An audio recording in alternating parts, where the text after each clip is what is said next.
Halo, perkenalkan nama saya Risto Yahya Musunga, NIM 230 20 22, Fakultas Ilmu Sosial dan Ilmu Politik, Universitas Nusa Tenggara Kupang 2020. Tujuan saya membuat video ini untuk memenuhi tugas pengantar sosiologi.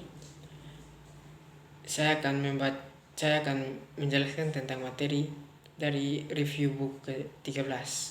Langsung saja. Yang pertama, feminis dan imajinasi sosiologi.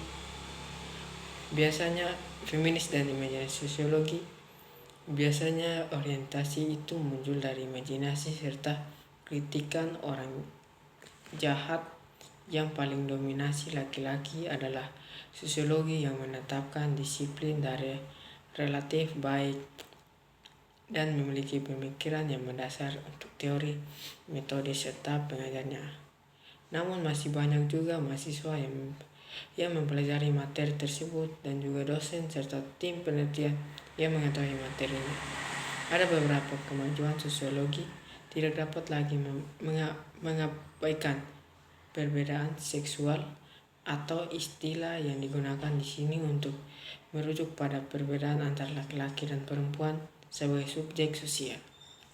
Dan sekarang ada beberapa diskusi dalam disiplin ilmu tentang perubahan yang diperlukan untuk mengatasi malestroom. Untuk diatasi, berikut ini adalah aliran majalah artikel untuk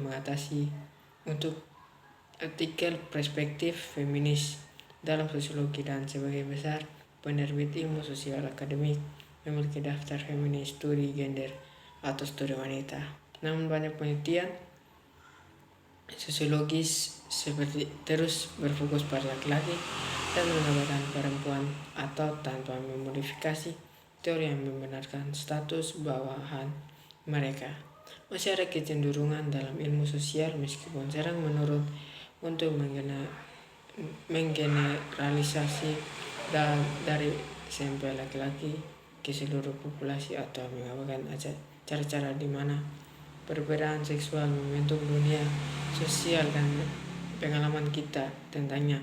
Dan dalam buku teks yang digunakan untuk menambahkan gender sebagai topik dan ekstra daripada sepenuhnya. Berikutnya adalah ideologi patriarki. Ideologi patriarki memiliki efek menyawarkan kualitas kekuatan laki-laki. Laki-laki mendefinisikan dirinya sebagai powerful karena kemampuannya menguasai alam untuk menjadi dominan, sementara perempuan berperan sebagai biologis dan reproduksi secara tradisional, sementara didefinisikan sebagai kaum yang lebih dekat dengan alam daripada laki-laki. Namun laki-laki juga lebih cenderung dalam mendevaluasi pekerjaan yang lebih dominan daripada kaum perempuan. Wanita bekerja reproduksi sekaligus menyajikan pekerjaan pria sebagai pekerjaan sosial dan ekonomi yang penting di negara Eropa Tengah. Perempuan diharapkan bekerja di ruang publik dengan cara yang sama seperti laki-laki di sebagian besar abad ke-20. Namun penelitian sejarah dan antropologis menunjukkan bahwa apa yang dilihat sebagai peran yang tepat bagi laki-laki dan perempuan adalah spesifik untuk masyarakat perucular atau strata sosial dalam masyarakat yang berbeda memiliki gambaran yang berbeda tentang perilaku yang sesuai untuk pria dan wanita. Dan ini juga berbeda dari waktu ke waktu.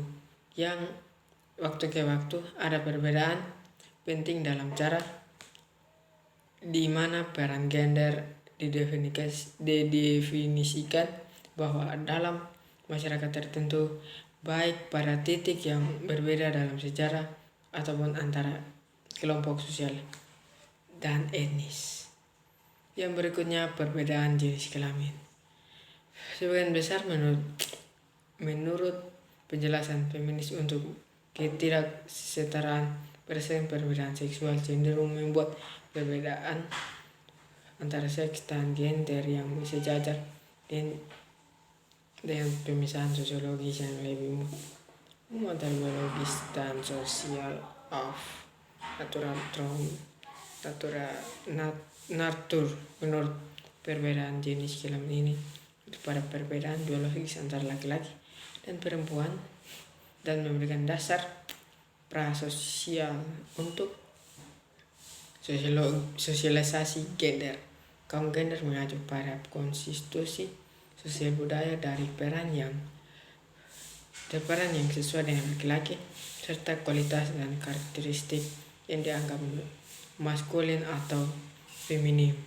Sederhananya, seks biologis dianggap sebagai aspek identitas seseorang sejak lahir, sedangkan sosial dan budaya gender adalah identitas yang kita pelajari dan peroleh melalui proses sosialisasi yang berkelanjutan seumur hidup. Dari perspektif ini, kita sebagai manusia laki-laki dan perempuan yang menjadi makhluk sosial, subjek gender sebagian melalui belajar dan memperoleh identitas gender diterima secara sosial. Yang berikutnya membenarkan suborganisasi dan eksploitasi perempuan.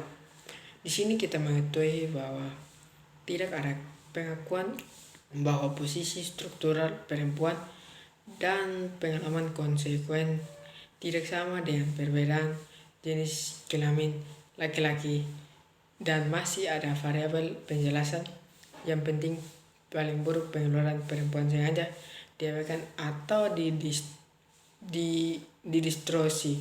Lebih lanjut, cara laki-laki mendominasi dan mensuborganisasikan perempuan diabaikan atau dipandang sebagai hal yang wajar. Mengemukakan bahwa ada 3 penjelasan untuk ini. Ini adalah bahwa sosiologi tidak bisa dari asalnya. Sosiologi adalah profesi laki-laki, dan ideologi perbedaan seksual manajemen dunia dibangun dengan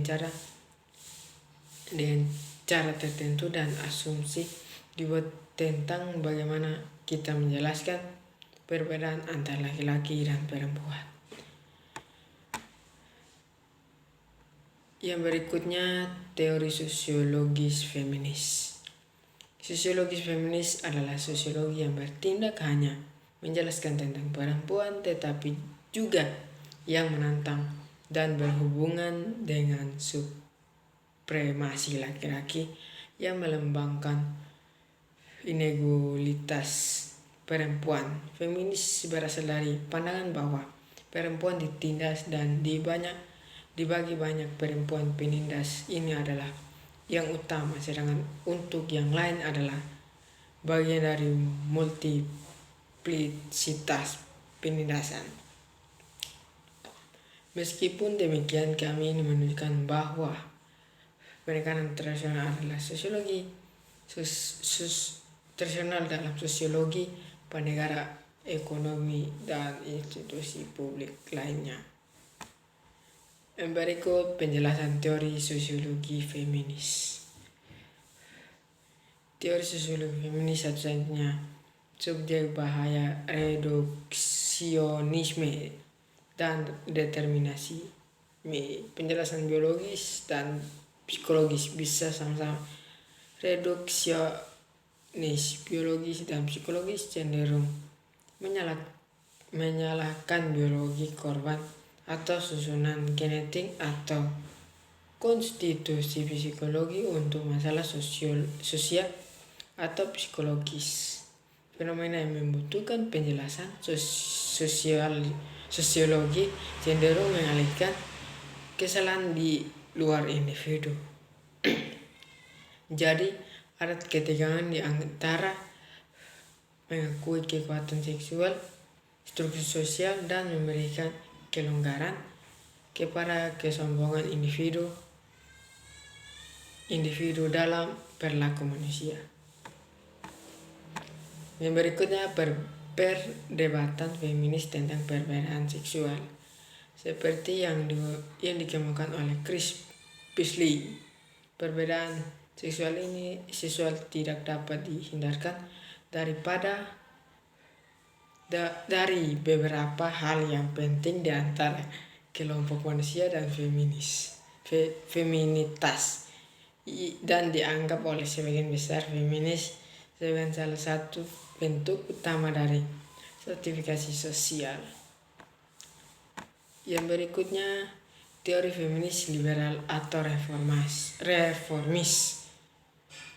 Feminis liberal adalah bentuk pemikiran feminis yang paling dikenal luas dan mungkin paling mudah dipahami dalam kaitannya dengan pertanyaan atau upaya seksualitas, emansipasi, kebebasan dan perbatasan sosial, politik atau hukum yang diperlukan dan menciptakan masyarakat yang adil. Yang berikutnya, stratifikasi dan ketidaksetaraan. Di dalam kehidupan masyarakat ada perbedaan antara orang-orang dalam hal jumlah kekuasaan dan kekayaan yang mereka peroleh. Kita melatih untuk lebih fokus pada awalnya pada gender dan kemudian kelas sosial. Kami juga melihat perpecahan ras dan etnis serta kontribusi feminis terhadap perspektif sosial tentang disabilitas. Sekian dari saya.